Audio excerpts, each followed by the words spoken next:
Assalamualaikum warahmatullahi wabarakatuh. Alhamdulillahirabbil alamin.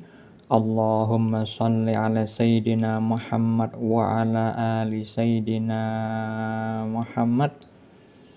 Malam ini saya buatkan video dengan tema kisah nyata seorang khawasul khawas dalam beramalnya menyesuaikan tanda dari Tuhannya. Khawasul khawas itu artinya khusus di atas yang khusus, makomnya para wali. Kisah nyata ini tentang seorang hamba Allah di akhir zaman ini, sebut saja namanya Fulan, bukan nama yang sebenarnya, yang telah mencapai kedudukan khawasul khawas. Dari mana pemberitahuan itu? Fulan mendapatkan mimpi nubuah kenabian.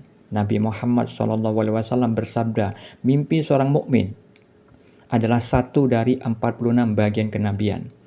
Beliau juga bersabda yang menjelaskan bahwa setelah kerasulan kenabian itu sudah tidak ada, maka yang tersisa hanyalah al-mubasyirat. Apa itu al-mubasyirat? Tanya para sahabat.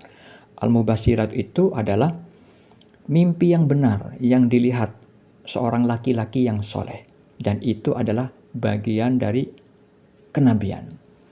Mimpi bagian dari kenabian tidaklah dusta. Lalu seperti apa mimpi yang dialami Fulan mengenai kedudukan spiritualnya di sisi Allah? Fulan bermimpi diperlihatkan orang ramai, segerombolan orang memakai jas hitam. Diperlihatkan salah satunya itu sedang memperlihatkan presentasi proyek. Jadi mereka itu segerombolan memakai jas itu adalah segerombolan ahli bumi. Allah mengatakan tentang ahli bumi di dalam kitab Al-Mawaqif wal Mukhatabat milik wali Allah yang bernama Asy-Syaikh Muhammad bin Abdul Jabbar An-Nafri, bahwa ahli bumi itu pekerjaannya saling berebut perhiasan. Orang yang mencintai tentang keduniawian, ketamakan, kerakusan. Seperti itulah pekerjaan ahli bumi.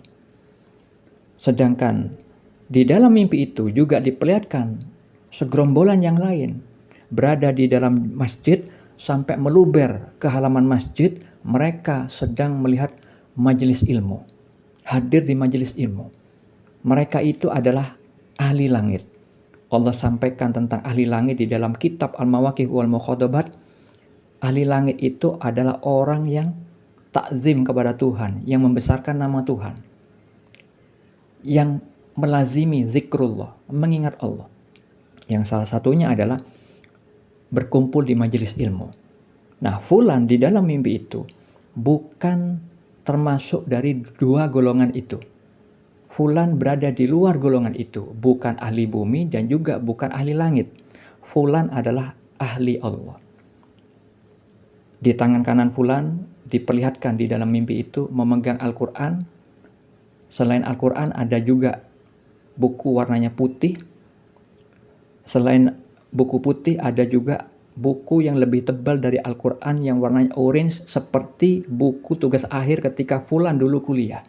Dikatakan di dalam mimpi itu ada suara tanpa wujud mengatakan tugas terakhir. Jadi Fulan dapat amanah, ada tugas dari Allah Subhanahu wa Ta'ala. Di dalam mimpi yang lain, Fulan mampu memegang kitab Sultanul Aulia Syekh Abdul Qadir Al-Jilani, kitab Fathur Rabbani. Kitab itu adalah terbukanya rahasia ketuhanan, yang itu bermakna Fulan dimampukan oleh Allah Subhanahu wa Ta'ala memahami ilmu-ilmu rahasia ketuhanan di alam lahut, di level hakikat, ma'rifatullahnya di level hakikat. Itulah makom khawasul khawas. Di dalam mimpi yang lain, Fulan juga dimimpikan oleh murid yang belajar kepada dirinya bahwa Fulan itu berada pada ketinggian, mendekati langit, di tangga tertinggi mendekati langit, sedang berkhutbah dan disaksikan Nabi Muhammad SAW. Di mimpi yang lain, muridnya yang tadi itu bermimpi juga bahwa Fulan itu memiliki ilmu isi, ilmu hakikat. Dan istrinya, si Fulan, bermimpi juga bahwa suaminya itu mengajarkan makrifat kepada orang lain. Yaitu artinya Fulan ditakdirkan oleh Allah menduduki kedudukan makrifat dan ditunjuk oleh Allah mengajarkan kepada orang yang dikehendaki Allah. Di mimpi yang lain istrinya juga bermimpi. Suaminya itu fulan itu mengajak ke dalam air. Istrinya diajak menuju ke dalam air. Yang awalnya istrinya itu ragu bisa bernafas atau tidak di dalam air, kemudian setelah dibimbing oleh suaminya menuju ke dasar air yang paling dalam, ternyata istrinya juga bisa bernapas dalam air. Yang itu maknanya. Air itu adalah simbol dari perwakilan ilmu Allah. Seperti yang Allah firmankan tentang kalimat Allah tidak habis ditulis walaupun semisal dengan air laut sebagai tintanya. Hal itu Allah firmankan di dalam surat Luqman. Nah, fulan ditakdirkan oleh Allah mengajarkan ilmu hakikat kepada istrinya juga. Dan masih banyak mimpi-mimpi bagian kenabian yang diperoleh oleh si fulan tentang makomnya itu. Nah, hal ini adalah berkaitan dengan pengajaran bahwa tiap kedudukan seseorang itu berbeda-beda di dalam beramalnya. Sultanul Aulia Syekh Abdul Qadir mengatakan, jika kamu mukmin yang awam, di level mukmin yang awam, berbuat amal itu menyesuaikan Al-Quran dan As-Sunnah secara tekstual. Sedangkan makom khawas atau makom khusus, berbuat amalnya selain menyesuaikan Al-Quran dan As-Sunnah, harus ada perintah di hatinya. Kalau makom khawasul khawas, khusus di atas yang khusus, selain melihat Al-Quran dan As-Sunnah, yang kedua harus ada perintah di hatinya, yang ketiga harus beserta ilmu Allah. Ilmu Allah seperti apa yang dimaksudkan Sultanul Aulia Syekh Abdul Qadir Al-Jilani? Untuk mengetahuinya, simak kisah nyatanya berikut ini.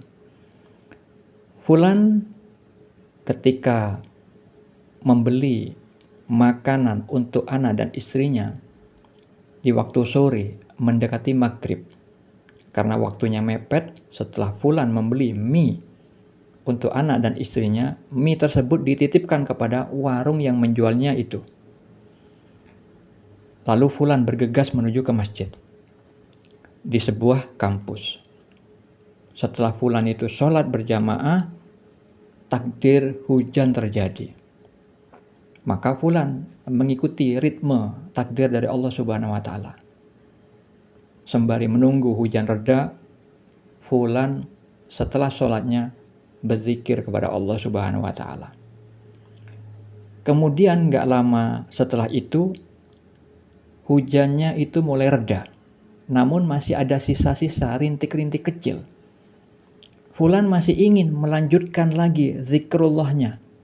Tapi ketika fulan sudah ada niat seperti itu di dalam hatinya, kemudian Allah memberi tanda di tangan kirinya, ada ketukan beberapa kali, yang mana fulan sudah memahami bahwa ketika ketukan di tangan kiri, itu berarti Allah tidak ridho, walaupun yang mau dikerjakan fulan itu adalah amal soleh. Seperti itu tadi yang dikatakan Sultan Aulia, ketika orang mau beramal, orang yang duduk di makom khawasul khawas, selain melihat Al-Quran dan As-Sunnah, tidak ada pelanggaran, tidak bertentangan dengan syariat, maka yang kedua syaratnya harus ada perintah di hatinya. Yang ketiga harus bersama ilmu Allah. Nah, ilmu Allah seperti itu yang dimaksudkan Syekh Abdul Qadir Al-Jilani. Ilmu yang diberikan kepada para kekasih Allah ada tanda. Nah, kemudian ketika fulan sudah memahami itu adalah tanda dari Tuhannya, maka fulan segera pergi dari masjid itu. Setelah keluar menuju warung, ternyata benar. Petunjuk dari Tuhannya itu tidak salah. Warung itu ternyata tutupnya lebih cepat. Berbeda dengan perkiraan fulan. Fulan mengira tutupnya lebih malam. Ternyata dagangannya lebih cepat terjual habis. Warung itu menunggu fulan dari tadi.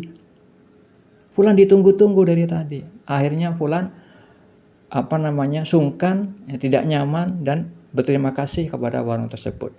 Nah, seperti itulah saudara-saudariku. Fulan mendapat tanda dari Tuhannya, walaupun ada niatan baik, tapi kalau Allah sudah memberikan tanda ilmu Allah yang hakiki, maka fulan mengerjakannya. Nah, seperti itu salah satu kisah nyata tentang orang duduk di makom khawasul khawas ketika beramal soleh mengikuti ilmu Allah. Semoga bermanfaat. Assalamualaikum warahmatullahi wabarakatuh.